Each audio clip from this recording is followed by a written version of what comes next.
Toute sa vie, elle s'est battue contre la maladie.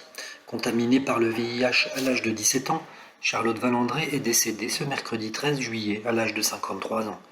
La comédienne qui avait incarné Laurence Moiré dans la série Demain nous appartient sur TF1 était en soins intensifs depuis la mi-juin, après une greffe du cœur, le sien ayant été fragilisé par la prise d'AZT, un médicament utilisé pour traiter le VIH. Mon cœur est arrivé en bout de course et j'attends donc celui qui sera mon troisième cœur. J'ai besoin de toutes vos ondes positives, car la Warrior est moins Warrior confiée sur Instagram. Début juin, la comédienne. Elle avait déjà subi une première greffe du cœur à l'âge de 34 ans, après avoir été victime de 2 infarctus. Elle n'était pas encore majeure lorsqu'elle avait appris qu'elle était positive au VIH. Bien évidemment, ça avait été un choc pour elle. En plus, à cette époque-là, c'était la loi du silence. Il ne fallait pas en parler. Mes parents me l'avaient demandé, dit-elle.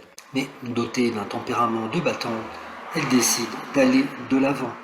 En 99, elle épouse Arthur Lequesne, avec qui elle a une fille prénommée Tara, née l'année suivante.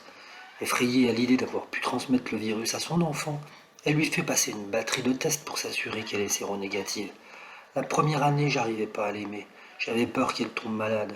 Peur de mourir. Je restais détaché. Heureusement, son papa s'en est beaucoup occupé. Si elle ne ressent pas les effets de la maladie pendant 10 ans, elle débute une trithérapie en 96. Un traitement lourd qui fragilise son cœur. Elle est alors victime de 2 infarctus. Son cœur s'est nécrosé et il ne lui reste plus que 10% de capacité cardiaque. En 2003, elle doit subir une première greffe qui marquera son corps et bouleversera sa vie. C'est en 2005 qu'elle avait choisi de révéler sa séropositivité. Elle ne révélera jamais l'identité de l'homme qui l'a contaminée, mais donnera des indices dans un ouvrage évoquant sa liaison avec un prince gothique, guitariste d'un célèbre groupe de rock des années 80. Elle est partie sans haine en disant qu'elle pardonnait à la personne qui l'avait contaminé.